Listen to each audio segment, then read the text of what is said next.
Let's just get a final crossing in from Bulelani Phillips. He's in Cape Town, and he's been following the Competition Commission conference that's underway.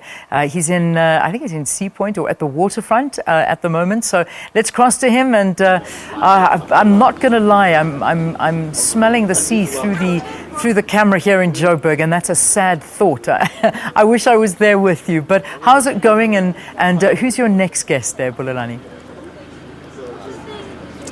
Welcome back, Leah, and to the viewers. Yes, it's quite a beautiful day here in Cape Town, but the delegates here at this conference will not have much to do outside. They will be sitting inside. About 300 of them are gathering for the 10th Policy, Competition Law and Economics Conference. And of course, as we said earlier, that this conference is going to be focusing on competition law and the economic growth. And of course, there are a lot of stakeholders that are also, interested in some of the outcomes of this conference. And now I'm joined by the Parliament's coordinator for Cosatu, Mr. Matthew Parks, who's going to be talking to us about, the expectations of Cosatu out of this gathering of specialists. Mr. Parks, thanks very much for joining us. As Cosatu, what do you want, hoping to get out of this conference? Sure. Thanks, Bulelani, and good morning to the viewers.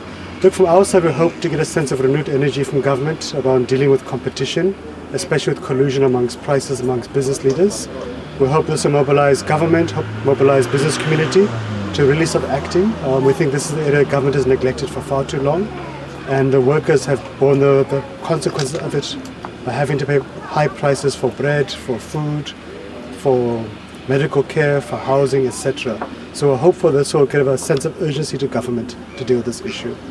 And just with regards to the conduct of these big companies, what do you think drives them to continue, to do these things? Sure. Because basically it's about profit. Businesses want to make profit at all costs. It's about making as much profit as quickly as possible, and they don't care how it's done. So workers who already earn poverty wages are squeezed even further. We've got the famous bread case of a few years ago, where we saw price collusion amongst bread producers. We all know how workers are bleeding for medical care costs. We saw the World Cup construction industry being found guilty of collusion.